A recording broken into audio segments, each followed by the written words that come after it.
Ésaïe, chapitre 57. Le juste périt, et nul n'y prend garde. Les gens de bien sont enlevés, et nul ne fait attention que c'est par suite de la malice que le juste est enlevé. Il entrera dans la paix, il reposera sur sa couche, celui qui aura suivi le droit chemin.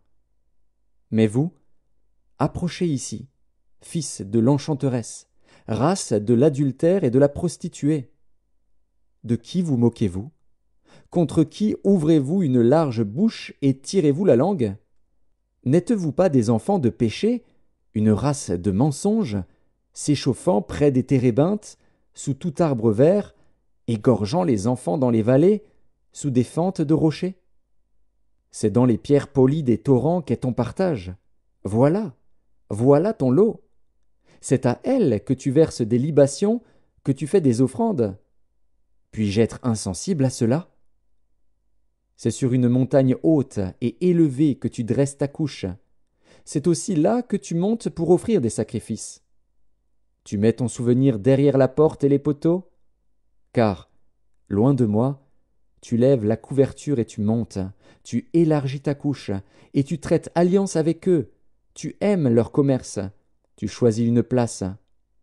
Tu vas auprès du roi avec de l'huile, tu multiplies tes aromates, tu envoies au loin tes messagers, tu t'abaisses jusqu'au séjour des morts. À force de marcher, tu te fatigues, et tu ne dis pas « J'y renonce ». Tu trouves encore de la vigueur dans ta main, aussi n'es-tu pas dans l'abattement. Et qui redoutais-tu? Qui craignais-tu pour être infidèle, pour ne pas te souvenir, te soucier de moi?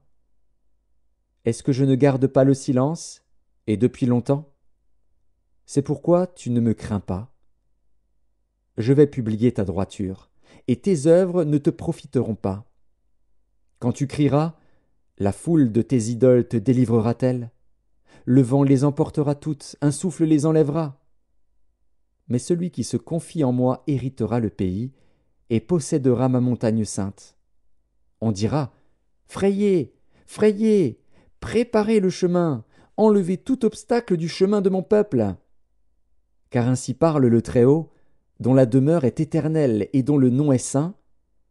J'habite dans les lieux élevés et dans la sainteté, mais je suis avec l'homme contrit et humilié, afin de ranimer les esprits humiliés, afin de ranimer les cœurs contrits. Je ne veux pas contester à toujours, ni garder une éternelle colère, quand devant moi tombent en défaillance les esprits, les âmes que j'ai faites. À cause de son avidité coupable, je me suis irrité et je l'ai frappé, je me suis caché dans mon indignation. Et le rebelle a suivi le chemin de son cœur. J'ai vu ses voies, et je le guérirai. Je lui servirai de guide, et je le consolerai, lui et ceux qui pleurent avec lui.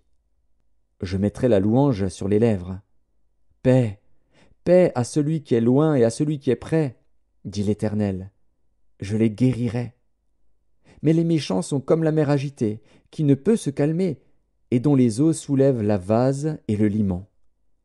Il n'y a point de paix pour les méchants, dit mon Dieu.